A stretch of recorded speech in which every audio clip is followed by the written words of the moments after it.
Hi guys, welcome to రాధి కథాలేఖ. ఈరోజు మనము కూకట్పల్లి ఆస్క్ గాల్ అనే సరికొత్త సిరీస్లోని ఎపిసోడ్ నెంబర్ 3లోకి వెళ్ళిపోదామా? Hyderabad street love story. ఆ గదిలో మొదలైన మౌనం ఈరోజు ఎపిసోడ్ నెంబర్ 3. ఇక మనం ఎపిసోడ్లోకి వెళ్ళిపోతే, శ్రావ్య అన్న ఆ మాటలను వినిన అర్జున్ అయితే నేను అదృష్టం అన్నాడు. ఆ మాట చెప్పగానే శ్రావ్య అర్జున్ వైపు వింతగా చూసింది. ఎందుకలా చూస్తావు? నాకు నేను లక్కీగానే ఫీల్ అవుతాను. ఎవరేమనుకుంటున్నారు అనేది don't care. I'm a luckiest person. ఎవరు నాతో ఉండాలి అనుకుంటారు వాళ్ళు ఉంటారు, ఉండకూడదు అనుకునే వాళ్ళు వెళ్ళిపోతారు. ఇదే నా పాలసీ అని అన్నాడు కొంచెం యాటిట్యూడ్గా. అర్జున్ అలా అనగానే అతని మాటలు అతను చాలా వింతగా అనిపించాడు శ్రావ్యకి. ఇద్దరు ఒకరినొకరు చూస్తూ కాసేపు మౌనంగా ఉండిపోయారు. బయట రోడ్డుపై కార్ల లైట్లు కేఫ్ గ్లాస్ మీద పడుతూ వెళుతున్నాయి. అర్జున్ మరొకసారి శ్రావ్య వైపు చూస్తూ, ఒక్కసారిగా నీకు నిజంగా ఇది ఇష్టమా అన్నాడు. శ్రావ్య ఒక్క క్షణం మౌనంగా ఉండిపోయింది. ఆ ప్రశ్న ఆమె గుండె లోపలికి నేరుగా దూసుకెళ్ళిపోయింది. కానీ ఆమె వెంటనే రాబోతున్న కళ్ళను అతనికి కంటినీటను కనపడకుండా తను చేతితోటి అనుకుంటూ తల తిప్పి బయట రోడ్డు మీద తిరుగుతున్న కార్ల వైపుకు చూసింది. డబ్బు కోసం చాలామంది చాలా పనులు చేస్తారు. డబ్బు అంటే ఇష్టమా అని అడిగితే ఏం చెప్తాం అంది అర్జున్ వైపు చూస్తూ. ఆ మాటకి అర్జున్ మౌనంగా ఆమెనే చూస్తూ ఉన్నాడు. ఆ చూపు శ్రావ్యకి కొంచెం అసౌకర్యంగా అనిపించింది. ఏమిటి? ఏమి మాట్లాడకుండా మరలా అలాగే చూస్తూ ఉన్నావు అని అంది. అర్జున్ చిన్నగా నవ్వాడు. ఏమి లేదు, ఒక విషయం అని కొంచెం సేపు మౌనంగా ఉన్నాడు. శ్రావ్య కూడా అర్జున్ వైపు చూస్తూ, ఏమిటది? నువ్వేదైనా చెప్పొచ్చు నాకు, అందుకోసమే కదా డబ్బులిస్తున్నావు అని అంది అర్జున్ వైపు ఎటువంటి మొహమాటం లేకుండా చూస్తూ. అర్జున్ నెమ్మదిగా, ఈ రాత్రి మరొక అమ్మాయి రూపంలో నువ్వు నా జీవితంలోకి ఇలా వస్తావని నేను అస్సలు ఊహించలేదు అన్నాడు. సరే, ఇప్పుడు నీకేం ఆర్డర్ చేయమంటావు అని అడిగాడు శ్రావ్య వైపు చూస్తూ. ఇక ఈ మాటలు పొడిగించాలి అనుకోవట్లేదు తను. నిజానికి నాకేమీ ఆకలేదు, నీకు ఆకలిగా ఉందేమో అని నేను మౌనంగా ఉన్నాను అని చెప్పింది శ్రావ్య. అర్జున్కి అర్థమైపోయింది అతని ముందు ఆమె మాస్క్ తీయటం ఇష్టపడటం లేదు అని. అలా అనకు, ఇప్పుడు నేను ఆర్డర్ చేసిన ఫుడ్ వేస్ట్ అయిపోతుంది. నీకు ఇచ్చే పేమెంట్ కాకుండా ఇప్పుడు నా జేబులో నుండి దీనిని నేను వేస్ట్గా చేయమంటావా ఏంటి అని అడిగాడు కొంచెం హార్ష్గా శ్రావ్య వైపు చూస్తూ అర్జున్. అర్జున్ అలా అనగానే, నేనేమి నిన్ను ఆర్డర్ పెట్టమని చెప్పలేదు కదా అని శ్రావ్య అడిగింది. సరేలే, ఆర్గ్యుమెంట్స్ వద్దు, నేను ఇప్పుడే ఒక ఫోన్ కాల్ మాట్లాడేసి వస్తాను, అంతలోపల నువ్వు తినేసి బయటకు వచ్చేసాయి, నేను బయట వెయిట్ చేస్తూ ఉంటాను అని బయటికి వెళ్ళిపోయాడు అర్జున్ అక్కడి నుండి లేచి. కానీ నిజానికి తను అమ్మాయి తన ముందు మాస్క్ తీయటానికి ఇష్టపడట్లేదు కాబట్టి తినటానికి ఒప్పుకోలేదు అని అర్థమైపోయింది అర్జున్కి. అందుకనే తన ప్రైవసీని తన భగ్నం చేయాలి అని అనుకోలేదు. ఫోన్ తీసుకొని ఇక బయటికి వెళ్ళాడు కోపం నటిస్తూ. అర్జున్ అలా బయటికి వెళ్ళగానే వెంటనే శ్రావ్య మాస్కుని తీసేసింది. ఒకసారిగా వేడివేడిగా ఉన్న ఫుడ్ని చూడగానే తన కడుపు, ఇంక నన్ను ఆకలితో చంపకు, నేను పీక్కుపోయినట్లుగా, నీకు తెలియటం లేదా బుద్ధి లేనిదానా అని తిడుతున్నట్లుగా గుర్తు చేసింది. వెంటనే అర్జున్ బైక్ మీద కూర్చొని రోడ్డు వైపు చూస్తూ ఫోన్లో మాట్లాడుతూ ఉండటం గమనించింది. ఇక తను వేరే వైపుకు తిరిగి చక్కగా ఎదురుగా ఉన్న ఫుడ్డునంతా తినేసింది. వాష్రూంలోకి వెళ్ళి చేతులు శుభ్రంగా కడుక్కున్నాక ఒకసారి తన ముఖం కూడా చూసుకుంది. తన ముఖమంతా చాలా పీలగా, చాలా బాధగా ఏడ్చినట్లు తెలుస్తోంది తనకు. వెంటనే ఒకసారి వాటర్ తోటి ముఖం కడుక్కొని తన దుపట్టా తోటి ముఖం తుడిచేసుకుంది తను. ఇక తను తుడుచుకున్నాక వాష్రూంలో నుండి బయటికి రాగానే అప్పుడే అర్జున్ లోపలికి తలుపు తీసుకుని వస్తున్నట్లుగా కనిపించాడు. శ్రావ్య ఒక్కసారి వెనక్కి తిరిగేసి మరలా తన ముఖానికి మాస్కుని పెట్టుకుంది. అర్జున్ వెంటనే వచ్చి, అయిపోయిందా, వెళ్దామా? నేను బిల్ పేమెంట్ చేస్తాను అని శ్రావ్య వైపు చూసి అడిగాడు. హా అన్నట్లు తల ఊపుతూ టేబుల్ మీద ఉన్న హ్యాండ్ బ్యాగ్ తీసుకొని శ్రావ్య అర్జున్ వైపుకి నడిచింది మౌనంగా. ఇక ఇద్దరూ కేఫ్ బయటికి వచ్చిన తర్వాత కొద్దిసేపు రోడ్డు వైపుకు చూస్తూ నిలబడిపోయారు. మీతో మాకు పని లేదు అన్నట్లుగా రోడ్డు మీద కార్లు లైట్లు ఆర్పుతూ వేస్తూ ఒక్కొక్కటిగా వాటి గమ్యానికి అవి వెళ్ళిపోతూ ఉన్నాయి. శ్రావ్య చేతులకు తన ముఖానికి చల్లని గాలి తాకుతోంది. కానీ ఆమె గుండెల్లో మాత్రం వేడి పెరిగిపోతుంది. ఇక అర్జున్ బైక్ స్టార్ట్ చేశాడు.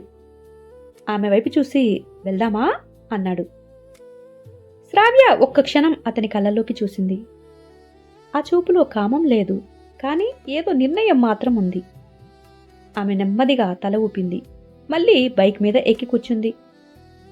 ఈసారి శ్రావ్య ముందులా దూరంగా కూర్చోలేదు. చిన్నగా అతని వెనుకకు దగ్గరగా జరిగి పరిచయం ఉన్న వ్యక్తితో కూర్చున్నట్లుగా కూర్చుంది. అర్జున్ కూడా మిర్రర్లో చూస్తూ చిన్నగా నవ్వి బైక్ స్టార్ట్ చేశాడు. నెమ్మదిగా బైక్ రోడ్డుపై కదులుతుంది. కొన్ని నిమిషాల తర్వాత అర్జున్ బైక్ ఒక చిన్న లాడ్జి ముందు ఆపాడు. లాడ్జ్ బోర్డు మీద నియాన్ లైట్లో మెరుస్తోంది రూమ్స్ అవైలబుల్ అని. శ్రావ్య ఆ బోర్డు వైపు చూసి ఒక్క క్షణం మౌనంగా ఉండిపోయింది. ఇది నిజమా? నేను ఇక్కడ ఒక వ్యక్తితోటి ఒక హోటల్లోకి వెళ్ళబోతున్నానా? ఇది నిజంగా జరుగుతోందా, లేదా నేను కలలో ఉన్నానా అని అనుకుంటూ ఉంది ఆ హోటల్నే చూస్తూ. అర్జున్ బైక్ దిగి ఆమె వైపు తిరిగి, ఇక లోపలికి వస్తావా అని అడిగాడు. శ్రావ్య ఒక్కసారిగా గాఢంగా శ్వాస తీసుకుంది. ఇక్కడికి ఎందుకు వచ్చామో నాకు తెలుసు, మరి లోపలికి రాకుండా ఎలా ఉంటాను అంది చిన్నగా. అర్జున్ ఏమీ మాట్లాడలేదు. రిసెప్షన్ దగ్గరికి వెళ్ళి ఒక రూమ్ తీసుకున్నాడు. అక్కడ ఫార్మాలిటీనన్నిటినీ ముగించి కొన్ని నిమిషాల్లో వాళ్ళిద్దరూ ఒక గదిలోకి వెళ్లారు. గది చిన్నదే. ఒక బెడ్, ఒక టేబుల్, ఒక చిన్న లైట్. అర్జున్ డోర్ని లాక్ చేసేశాడు. డోర్ మూసుకున్న వెంటనే గదిలో ఇద్దరు మధ్యలో కొంచెం సేపు నిశ్శబ్దం తచ్చాడింది. శ్రావ్య గుండె బలంగా కొట్టుకుంటోంది. ఇప్పటి వరకు ఎవ్వరికీ తనని ఇలా ఇంత దగ్గరగా నిలబడింది లేదు. అర్జున్ మాత్రం కిటికీ దగ్గరికి వెళ్లి బయటికి చూస్తూ నిలబడ్డాడు.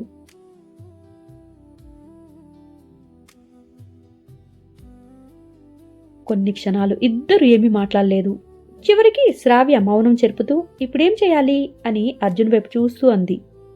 అర్జున్ నెమ్మదిగా ఆమె వైపు తిరిగాడు.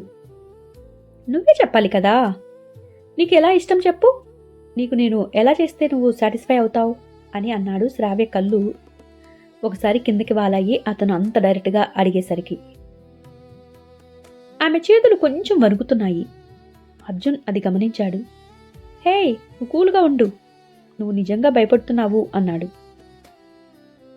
వెంటనే శ్రావ్య అతని వైపు చూసి, లేదు లేదు, నాకు భయమేం లేదు అని తడబడుతూ అంది.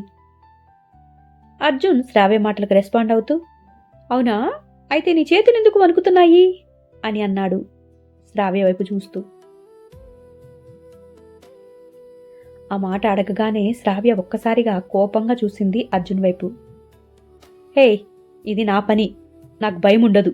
చేతులు వణుకుతాయో కాళ్ళు వణుకుతాయో అది నా ఇష్టం, నీకెందుకు, నీ పని నువ్వు చూసుకో అని అంది కొంచెం విసురుగా. అర్జున్ కొంచెం శ్రావ్యకి దగ్గరగా వచ్చాడు. ఇద్దరి మధ్య ఇప్పుడు 2 అడుగుల దూరం మాత్రమే ఉంది. అతను నెమ్మదిగా, మరి నీ మాస్క్ ఎందుకు తీసుకోవటం లేదు అని అడిగాడు.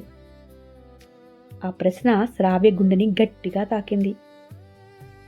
కొన్ని సెకన్లు ఆమె ఏమీ మాట్లాడలేదు. చివరికి ఆమె నెమ్మదిగా, అదే రూల్, నీకు నా ముఖంతోటి ఏంటి పని లేదు కదా, నా శరీరంతోనే కదా పని, ఆ పని చేసుకోవడానికి నేను మాస్క్ తీయడానికి సంబంధం ఏముంది అని అడిగింది. అంటూ అర్జున్ నవ్వాడు. రూల్నా లేక రహస్యంనా అన్నాడు శ్రావ్యకి కొంచెం భయం పోగొట్టేలాగా చేయాలి అనుకుంటూ. శ్రావ్య కళ్ళల్లో ఒక్కసారిగా నీళ్లు తిరిగాయి. ఆమె వెంటనే ముఖం తిప్పుకుంది. ఆ క్షణం అర్జున్కి ఏదో అర్థమైపోయింది. అతను ఒక్క అడుగు వెనక్కి వెళ్ళి, సరే సరే, నీ రోజు నీ ఇష్టం, నేనేమీ దానిని భంగం చెయ్యను అంటూ అతను బెడ్ మీద కూర్చున్నాడు. మరుక్షణమే ఆమె వైపు చూస్తూ బెడ్ మీద చెయ్యి పెట్టి చూపిస్తూ, ఈరోజు నువ్వు ఇక్కడ సేఫ్గా నిద్రపో అన్నాడు. శ్రావ్య ఆశ్చర్యంగా అతని చూసింది. ఏమిటి అని అతని వైపు చూసి అడిగింది. అర్జున్ శ్రావ్య వైపు చూస్తూ చిన్నగా నవ్వాడు. నువ్వు అనుకున్న పని ఈరోజు జరగదులే, కాబట్టి ఈ రోజుకి హాయిగా వచ్చి నువ్వు పడుకో అన్నాడు.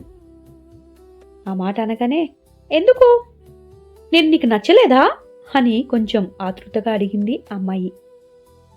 అర్జున్ నెమ్మదిగా, ఎందుకంటే నువ్వు ఆ పని చేసే అమ్మాయి కాదు అందుకనే అన్నాడు ఆమె వైపు చూస్తూ. ఆ మాట వినగానే శ్రావ్య గుండె ఒక్కసారిగా ఆగినట్టయిపోయింది. ఇప్పటి వరకు తనలో దాచుకున్న అబద్ధం ఒక్కసారిగా భారంగా అనిపించింది తనకి. గదిలో మౌనం మరింత భారంగా మారింది కొన్ని క్షణాలు.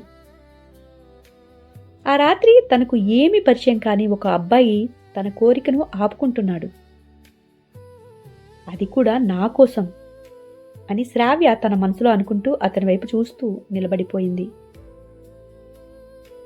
ఈ రాత్రి ఒక అమ్మాయి తన అబద్ధాన్ని నా ముందు దాచాలి అనుకుంటోంది, ఎందుకో మరి అని అర్జున్ తన ఆలోచనలో తను ఉండిపోయాడు. కానీ వాళ్ళిద్దరికీ తెలియదు ఈ మౌనం నుంచే వాళ్ళ జీవితంలో నిజమైన కథ మొదలవబోతుంది అని. హాయ్ గైస్, ఎపిసోడ్ 3 ఇంతటితోటి ముగిసింది. To be continued.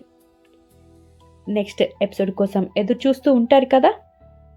నా ఛానల్ని ఎవరైనా సబ్స్క్రైబ్ చేసుకోకపోతే చేసుకోండి. మరియు మన ఈ కథ ఎలా ఉంది ఏంటి అనేది తప్పకుండా మీ కామెంట్ రూపంలో చెప్పండి. నా ఛానల్లో వ్యూస్ చాలా తక్కువ ఉన్నాయబ్బా. ఇవి చూస్తేనే నాకు చెయ్యాలి అంటే కొంచెం బాధగా అనిపిస్తుంది. ఎడిటింగ్ చేయటం, ఈ ఫొటోస్ అవన్నీ కొంచెం మీరు షేర్ చేస్తే ఇంకెక్కువ మందికి రీచ్ అయ్యే ఛాన్స్ ఉంది కదా. తప్పకుండా మీరు షేర్ చేసి, లైక్ చేసి, కామెంట్ చేస్తే యూట్యూబ్ మరికొంతమందికి నా ఛానల్ని ప్రమోట్ చేస్తుంది. తప్పకుండా సపోర్ట్ చేస్తారు కదా. ఓకే గైస్, తిరిగి నెక్స్ట్ ఎపిసోడ్లో తిరిగి కలుద్దాం. బాయ్.